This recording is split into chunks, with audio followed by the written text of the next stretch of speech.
नमस्ते सर्वांना. आज जो पुरस्कार सोहळा वितरण समारंभ आयोजित केला आहे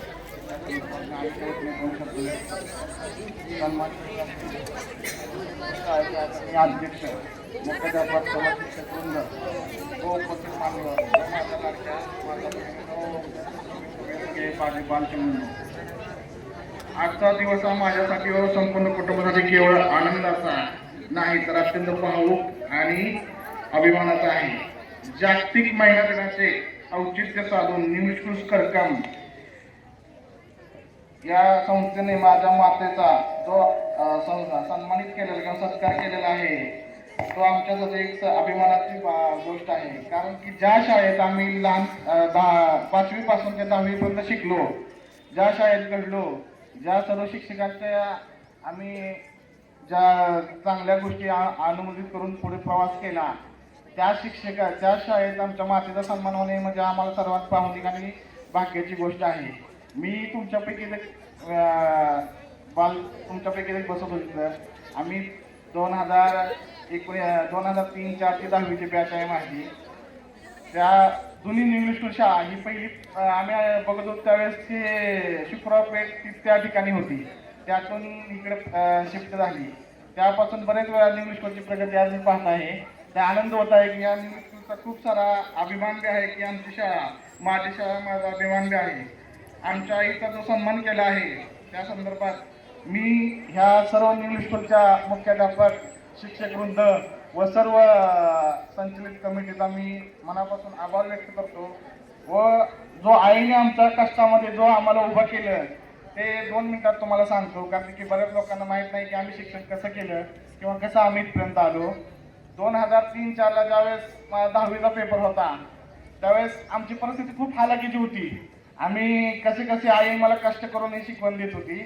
त्यावेळेस असा प्रसंग झाला की आमच्या घरामध्ये परीक्षेचा फॉर्म भरण्यासाठी पैसे नव्हते. तर माझ्या आईनी घरातली काय असतील ते भांडी विकली आणि माझा हा फॉर्म भरला. आज जो कोणी मी असो किंवा तुमच्याकडे कोणी जो कोणी व्यक्ती असेल त्याच्या मागे सगळ्यांचा आईचा अधिकार असतो. वडिलांच्या 2014च्या निधनानंतर जो आईने मला पाठबळ दिलं त्याचमुळे मी आज इथे उभा आहे. त्यानंतर मी स्वतः वकील झालो, माझी बहीण एक स्वतः वकील झाली, आज ती जज होत आहे. माझा छोटा भाऊ जो GST कल्लागार झालेला आहे आणि आमच्या घरात सर्व काही कुटुंब आज सर्व काही आईच्या या कष्टामुळे आणि या सर्व शिक्षकांच्यामुळे आम्ही या ठिकाणी उपस्थित आहोत. मला सांगायचं एकच आहे की प्रत्येक मुलांनी आपापल्या कष्टाने आणि आपापल्या जिद्दीने या स्टेजवर यायचं आहे. प्रत्येकाची स्टेज ओपन आहे. फक्त एकच आहे की तिची जिद्द पाहिजे आणि जिद्दीबरोबर त्याचं कर्तृत्व पाहिजे. कर्तृत्व सिद्ध करण्यासाठी तुम्हालाच अभ्यास करावा लागणार आहे. कुणीही तुमच्या मागे येणार नाही, तर तुम्हाला स्वतःला सिद्ध करायचं आहे. आजच्या काळात आधुनिक जग आहे. आधुनिक जगामध्ये तुम्हाला जर वावरायचं असेल तर तुम्हाला स्मार्ट टेक्नॉलॉजीचा वापर करावा लागेल. बऱ्याच लोकांना मी विचारतो की तुम्हाला कुठे जायचं. आता या ठिकाणी 3 प्रकारची लोक तुम्हाला भेटतील की एका रस्त्यावर 3 माणसं तुम्हाला भेटतील चालताना. तुम्ही एकाला विचारलं की तुम्हाला कुठे जायचंय तर तो काय म्हणेल, नाही मी सर फिरायला चाललोय. दुसऱ्याला विचारलं तुम्हाला कुठे जायचंय तर तो म्हणेल मी या ठिकाणी या वेळेत मला या पोहोचायचंय. तिसऱ्याला विचारतो म्हणा मला या ठिकाणी, म्हणजे सांगायचं तात्पर्य की एका व्यक्तीकडे ध्येय आहे आणि एका व्यक्तीकडे ध्येय नाही. त्यामुळे प्रत्येक व्यक्तीने आपापले ध्येय आधी ठरवायचं आहे की तुम्हाला कुठल्या वेळेत कुठं पोहोचायचं आहे आणि त्या पद्धतीने तुम्हाला मार्ग निवडायचा आहे. आजच्या काळात प्रत्येकजण म्हणते की हार्ड वर्क इज अ की ऑफ सक्सेस, पण मी तसं म्हणणार नाहीये. स्मार्ट वर्क इज अ की ऑफ सक्सेस.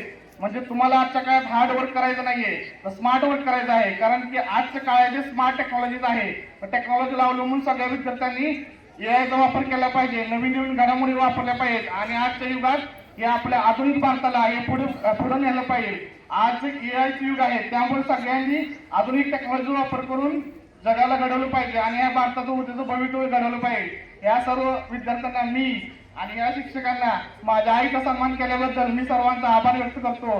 उद्याच्या भवितव्य लोकांना या भवितव्य बालचमूंना मी शुभेच्छा देतो. जय हिंद, जय महाराष्ट्र.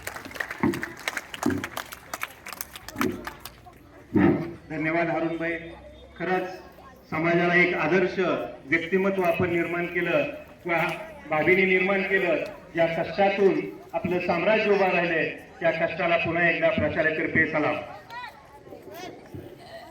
खूप छान. स्त्री गरज पडली तर स्वतःचा पदर खोचून पूर्ण संसार सांभाळू शकते.